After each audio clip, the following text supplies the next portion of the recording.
শোহিত বিল্লপত্র রামায় स्वाहा परमं पदं सदा रक्षन्ति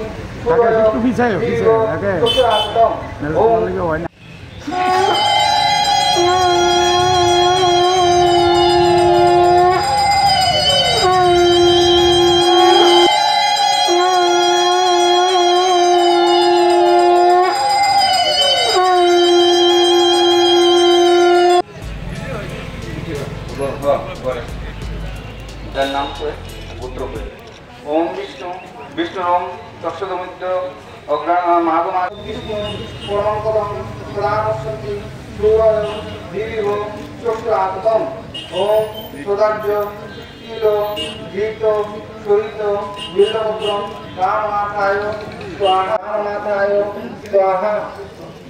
ओम तस्मिन् तुष्टे जगत् तुष्टं प्रणीते प्रणीतं जगत् एतानि पुष्प दुर्वा तिल तुलसी पत्र दलानी नारायणाय जाकर नाम पुत्र ओम विष्णु विष्णुरम तक्षदमिद्र महागमास परमं पदं सदा रक्षन्ति देवी चक्षुरातम ओम सदार्य कील घृत शोरित बिल्लपत्र रामनाथाय स्वाहा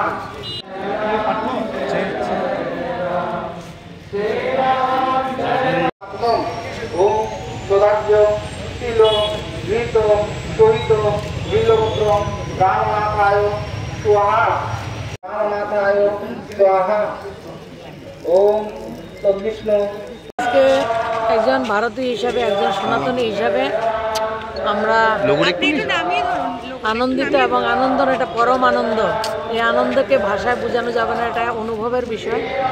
500 বছরের পর মর্যাদা পুরুষোত্তম ভগবান রাম আজকে নিজের ভব্য মন্দির দিব্য মন্দিরে উনি প্রতিষ্ঠিত হবেন এবং মাননীয় প্রধানমন্ত্রীজি রামলালার প্রাণ প্রতিষ্ঠাতে অংশগ্রহণ করবেন। এটা অত্যন্ত আনন্দের এবং আমরা আবেগতাড়িত আপ্লুত অভিভূত আজকের দিনে, মানে আজকে অনেক দিন যাবৎ শুধু রাম রাম যে শব্দটা, এই শব্দটা শুধু দিল্লিতে নয়, অযোধ্যাতে নয়, গোটা দেশের সাথে আমাদের রাজ্যেও সেটা একবারে ঢেউয়ের যে তালে এটা চলছে এবং প্রত্যেকের কানের মধ্যে রাম রাম শব্দ এবং প্রত্যেকের মন থেকে আত্মা থেকে রাম রাম শব্দ বেরোচ্ছে এবং সবার মধ্যে রাম অনুভূতি, আস্তিক হোক নাস্তিক হোক সবার মধ্যে রাম রাম। সবাইকে অনেক অনেক অভিনন্দন, শুভেচ্ছা, প্রভুর কাছে প্রার্থনা আমাদের যে আজকে যে অনুভূতি, এই অনুভূতিটা যাতে আমাদের মধ্যে সবসময় থাকে এবং আমরা যাতে পরম বৈভবশালী পরম গৌরবশালী রাষ্ট্র আমরা মোদিজির নেতৃত্বে নির্মাণ করতে পারি এবং ভারতবর্ষ পৃথিবীর সবচেয়ে সমৃদ্ধশালী রাষ্ট্রে হবে এবং আমরা সবাই সুখ সমৃদ্ধি, যেটাকে রাম রাজ্য বলে, রাম রাজ্যটাকে সবার সমৃদ্ধি হবে, সবাই সুখে থাকবে, সবাই আনন্দ থাকবে এবং পরম আনন্দে থাকবে। সেটাই রাম রাজ্য, সবার কোনো ধরনের অসুবিধা থাকবে না, অভাব থাকবে না, অভিযোগ থাকবে না, সেটাই রামরাজ্য। এবং আমরা জানি ভগবান রাম যখন অযোধ্যাতে ছিলেন তখন তিনি রাজকুমার ছিলেন।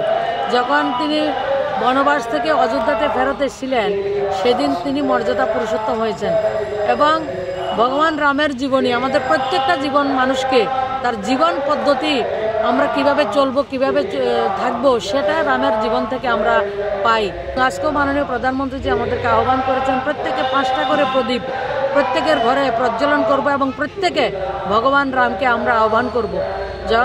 ভগবান রামচন্দ্র যখন বনবাসে ছিলেন, সর্বরী হোক, অহল্যা হোক, কেবার হোক, সবাই উনি উদ্ধার করেছেন এবং সেই সবকা সাথ সবকা বিকাশের মন্ত্র সেই ভগবান রামচন্দ্রই শুরু করেছেন। সেই আত্মাই ভারতবর্ষের, রামই ভারতবর্ষের আত্মা, রামই ভারতবর্ষের কৃষ্টি, রামই ভারতবর্ষের সংস্কৃতি। তো সেই মন্ত্রকে নিয়ে দেশের প্রধানমন্ত্রী রাষ্ট্র